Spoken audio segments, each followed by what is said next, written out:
एक चीज और सुनो, ध्यान से देखो। अब जो आप रीजन देख रहे हो, ये इसका रियल सप्लाई जोन है।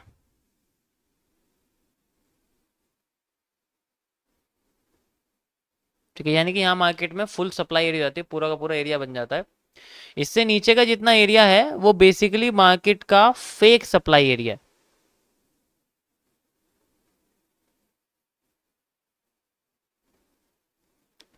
फेक सप्लाई एरिया में कभी भी मार्केट में रिपीटिंग ऑफ स्ट्रक्चर नहीं होते।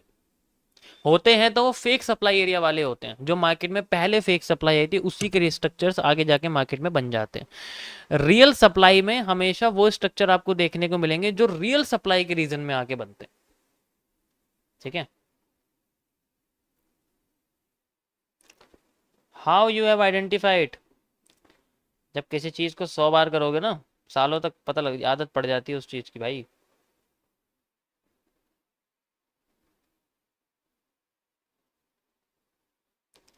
भाई मुझे सिर्फ बुलिश मूवमेंट ही समझ आता है, तो भाई बुलिश मूवमेंट पे फोकस करो। अगर किसी को सिर्फ बुल साइड की मार्केट ही अच्छी तरीके से समझ में आती है तो बुल साइड ही फोकस करो।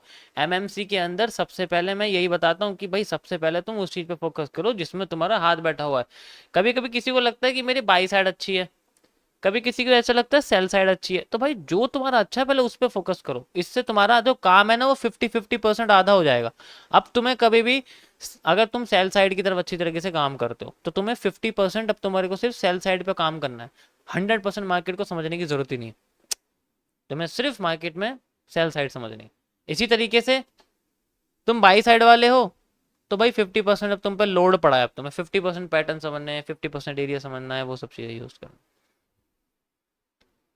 समझ आया? इससे चाहिए।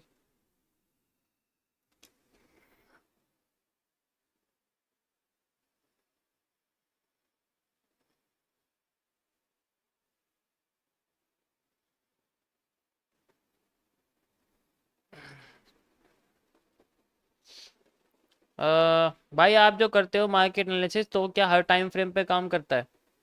नहीं नहीं नहीं, क्योंकि भाई 1 मिनट में करता हूँ, 15 मिनट में काम ही नहीं